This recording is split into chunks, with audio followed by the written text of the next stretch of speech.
સૌથી પહેલાં મિત્રો ડેમો સ્ટેટસ વિડીયો જોઈ લો, પછી એડિટિંગ સ્ટાર્ટ કરીએ.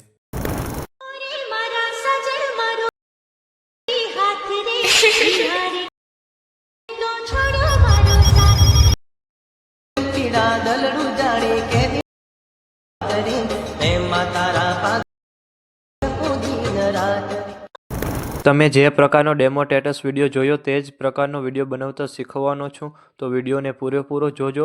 અને મિત્રો, બધું મટીરિયલ ટેલિગ્રામમાં મળી જશે. અને મટીરિયલ ડાઉનલોડ કરવામાં પ્રોબ્લેમ આવે તો ડિસ્ક્રિપ્શનમાં મારી ઇન્સ્ટાગ્રામની લિંક આપેલી છે, ત્યાં જઈને મને મેસેજ કરજો. અને ચેનલ પર પહેલીવાર આવ્યા હોય તો સબસ્ક્રાઈબ કરી દેજો. તો ચાલો મિત્રો, વધુ ટાઈમ બગાડ્યા વગર એડિટિંગ સ્ટાર્ટ કરી દઈએ. સૌથી પહેલાં મિત્રો, તમારે બીટમાર્ક પ્રોજેક્ટ અને સોંગલેયર પ્રોજેક્ટ બંને ડાઉનલોડ કરી લેવાના છે. ડાઉનલોડ કર્યા બાદ પછી તમારે બીટમાર્ક પ્રોજેક્ટને ઓપન કરવાનો છે.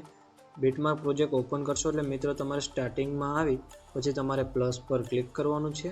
પ્લસ પર ક્લિક કરશો એટલે ત્યાંથી તમારે મીડિયામાં જવાનું છે. મીડિયા પર ક્લિક કર્યા બાદ પછી તમારે ત્યાંથી જે ફાઇલ મેં આ ડાઉનલોડ કરી લેવાની છે ને પછી તમારે આ ગર્લ્સવાળો ફોટો છે તે તમારે રાખી દેવાનો છે અને તમારે પ્લસ પર ક્લિક કરી દેવાનું છે.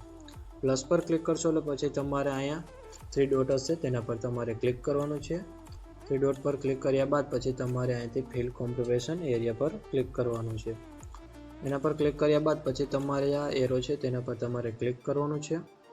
એરા પર ક્લિક કર્યા બાદ પછી તમારે પેલું બીટમાર્ક છે 8.04 છે ત્યાં સુધી તમારે તે ફોટાને લઈ લેવાનો છે. એ ફોટો લઈ લીધા બાદ પછી તમારે તે ફોટાને સિલેક્ટ કરી પછી તમે ફોટાને સાવ નીચે લઈ લેવાનો છે. સોંગની ઉપર તમારે રાખી દેવાનું છે.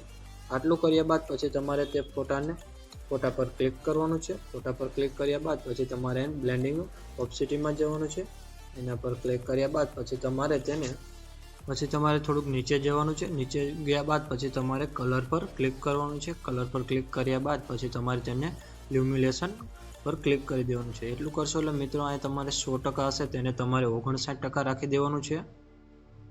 આટલું કર્યા બાદ પછી તમારે બેક આવી જવાનું છે. પછી તમારે મૂવ એન્ડ ટ્રાન્સફોર્મમાં જવાનું છે. એના પર ક્લિક કર્યા બાદ પછી તમારે પાછું આ એરા પર ક્લિક કરવાનું છે. અને અહીંયાથી તમારે મિત્રો ફોટાની સાઈઝ થોડીક વધારે દેવાની છે તમારી રીતે. તો આપણે 1700 જેવી આજુબાજુ રાખી દઈશું. આટલું કર્યા બાદ પછી મિત્રો તમારે અહીંયા સોંગ લેયર આપેલું છે તેના પર તમારે ક્લિક કરવાનું છે. એના પર ક્લિક કરશો એટલે મિત્રો તમારે અહીંયાથી એડિટ ટેક્સ્ટ પર ક્લિક કરવાનું છે. ત્યાંથી તમારે આ વર્લ્ડવાળા ફોન્ટ રાખી દેવાના છે. અને આ ફોન્ટ મારા ઓલ મટીરિયલમાં તમને મળી રહેશે. અને મિત્રો તમને આ ફોન્ટ એડ કરતા ન આવડે તો તમારે અહીં વ્યૂ ઓલ ફોન્ટ પર ક્લિક કરવાનું છે. એના પર ક્લિક કરશો એટલે મિત્રો અહીં તમારે 3 લાઇન છે એના પર ક્લિક કરી ઇમ્પોર્ટ ફોન્ટ પર ક્લિક કરવાનું છે. એના પર ક્લિક કરશો એટલે મિત્રો અહીં પાછું તમારે 3 લાઇન છે એના પર ક્લિક કરી ત્યાંથી તમારે ડાઉનલોડ પર ક્લિક કરવાનું છે. એટલે અહીંયાથી મારી તમને zip ફાઇલ મળી રહેશે. ત્યાંથી મિત્રો તમે ડાઉનલોડ કરશો એટલે તમારે ઉપર જ પહેલા નંબરની આવી જશે. ત્યાંથી તમારે તે ફોન્ટ એડ કરી લેવાનો છે. અને ત્યાંથી તમારે વર્લ્ડવાળા ફોન્ટ રાખી દેવાના છે. પછી તમારે સહેજ આગળ જવાનું છે. અહીંયાથી તમારે બીજું સોંગ લેયર છે તેમાં પણ તમારે બીજા ફોન્ટ રાખવાના છે. તેમાં પણ તમારે એડિટ ટેક્સ્ટ પર ક્લિક કરવાનું છે. પછી એરા પર ક્લિક કરવાનું છે. એરા પર ક્લિક કરશો એટલે મિત્રો તમારે એ ફોન્ટનું નામ છે KP027 તમારે તે રાખી દેવાના છે. અને આ ઇમોજી છે તેમાં તમારે આઈફોન ઇમોજી રાખી દેવાનું છે. આટલું કર્યા બાદ પછી તમારે આગળ આવતું રહેવાનું છે. પછી તમારે પહેલું બીટમાર્ક છે 8.04 ત્યાંથી તમારે પ્લસ પર ક્લિક કરવાનું છે. પ્લસ પર ક્લિક કરશો એટલે મિત્રો તમારે ત્યાંથી પાછું મીડિયા પર જવાનું છે. મીડિયા પર જશો એટલે મિત્રો અહીંયાથી તમારે આ બીજો ફોટો લઈ લેવાનો છે. એને તમારે 3 ડોટ પર ક્લિક કરવાનું છે. 3 ડોટ પર ક્લિક કરશો એટલે મિત્રો તમારે ફિલ કોમ્પ્રેશન એરિયા પર ક્લિક કરી દેવાનું છે. એના પર ક્લિક કર્યા બાદ પછી ફોટાને તમારે એન્ડ સુધી લઈ લેવાનો છે. અને પછી તમારે એન્ડ સુધી તમારે ફોટાને લઈ લેવાનો છે. આટલું કર્યા બાદ પછી તમારે તે ફોટાને નીચે લઈ લેવાનો છે. ફોટો નીચે લઈ લેવા બાદ પછી તમારે બહાર જતું રહેવાનું છે. પછી તમારે સોંગ લેયર પ્રોજેક્ટને ઓપન કરવાનું છે. સોંગ લેયર પ્રોજેક્ટ ઓપન કર્યા બાદ પછી તમારે આ સોંગ લેયર આપેલું છે તેના પર તમારે ક્લિક કરવાનું છે. ત્યાંથી તમારે એડિટ ટેક્સ્ટમાં જવાનું છે. એડિટ ટેક્સ્ટ પર ક્લિક કર્યા બાદ પછી તમારે એરા પર ક્લિક કરી ત્યાંથી તમારે KP068 રાખી દેવાના છે ફોન્ટ. અને આ નીચે ઇમોજી છે તેમાં તમારે આઈફોન ઇમોજી રાખી દેવાનું છે. બધા જેટલા પણ ઇમોજી છે તેમાં બધામાં તમારે આઈફોન ફોન્ટ ઇમોજી રાખી દેવાનું છે. એટલું કર્યા બાદ પછી તમારે લેયર પર ક્લિક કરવાનું છે. લેયર પર ક્લિક કર્યા બાદ પછી તમારે સિલેક્ટ ઓલ લેયર પર ક્લિક કરવાનું છે.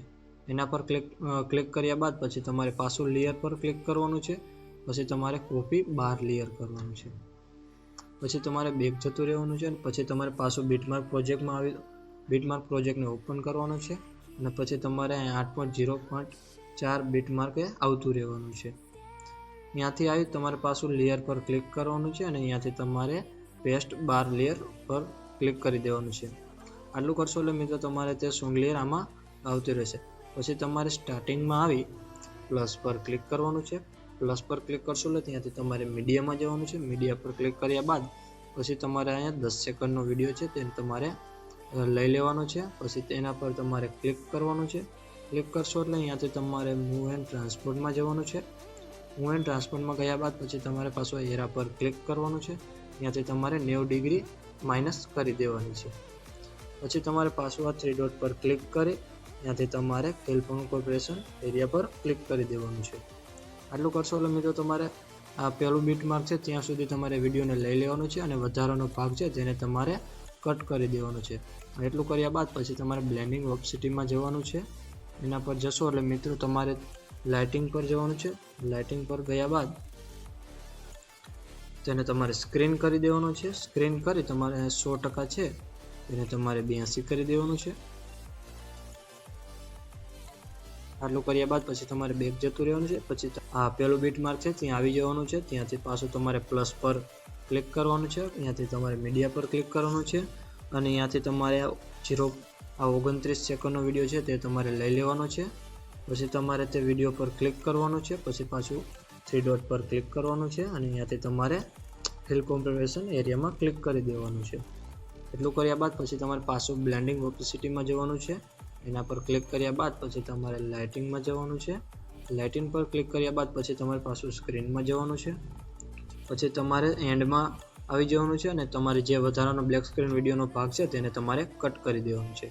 પાછું તમારે પહેલા બીટમાર્કે આવી જવાનું છે અને પ્લસ પર ક્લિક કરવાનું છે. પ્લસ પર ક્લિક કર્યા બાદ પછી તમારે મીડિયામાં જવાનું છે. પછી અહીં મેં તમને 2 સેકન્ડનો વિડીયો આપ્યો છે તે તમારે લઈ લેવાનો છે. એના પર ક્લિક કરવાનું છે. ત્યાંથી તમારે મૂવ એન્ડ ટ્રાન્સપોર્ટમાં જવાનું છે. પછી તમારે પાછું આ એરા રોટેટ પર ક્લિક કરવાનું છે. ત્યાંથી તમારે -90 ડિગ્રી રાખી દેવાનું છે. પછી પાછું તમારે 3 ડોટ પર ક્લિક કરવાનું છે અને અહીંયાથી તમારે ફિલ કોમ્પ્રેશન એરિયા પર ક્લિક કરવાનું છે. પછી તમારે પાછું બ્લેન્ડિંગ ઓપેસિટીમાં જવાનું છે. પછી તમારે પાછું લાઇટિંગ પર ક્લિક કરવાનું છે. લાઇટિંગ પર ક્લિક કર્યા બાદ પછી તમારે સ્ક્રીન પર ક્લિક કરી દેવાનું છે. આટલું કર્યા બાદ પછી તમારે પાછો જ કલરનો બ્લેક સ્ક્રીન વિડીયો છે એના પર ક્લિક કરવાનું છે. ત્યાંથી તમારે ઇફેક્ટમાં જવાનું છે. ઇફેક્ટ પર ક્લિક કર્યા બાદ પછી તમારે એડ ઇફેક્ટ પર ક્લિક કરવાનું છે. પછી ત્યાંથી તમારે કલર એન્ડ લાઇટ પર ક્લિક કરવાનું છે. ત્યાંથી તમારે હોટ કલરની ઇફેક્ટ હશે તેના પર તમારે ક્લિક કરવાનું છે. પછી તમારે સ્ટાન્ડર્ડ સેટિંગ લખેલો હશે તેના પર તમારે ક્લિક કરી દેવાનું છે. એટલું કર્યા બાદ પછી તમારે આ એરો છે તેને તમારે સાવ નીચે લઈ લેવાનું છે અને લીલો અને પીળો કલર છે એની વચ્ચે તમારે રાખી દેવાનું છે. આટલું કરશો એટલે મિત્રો આપણો વિડીયો બનીને કમ્પ્લીટ થઈ જશે. તો તમને થોડોક ડેમો બતાવી દઉં.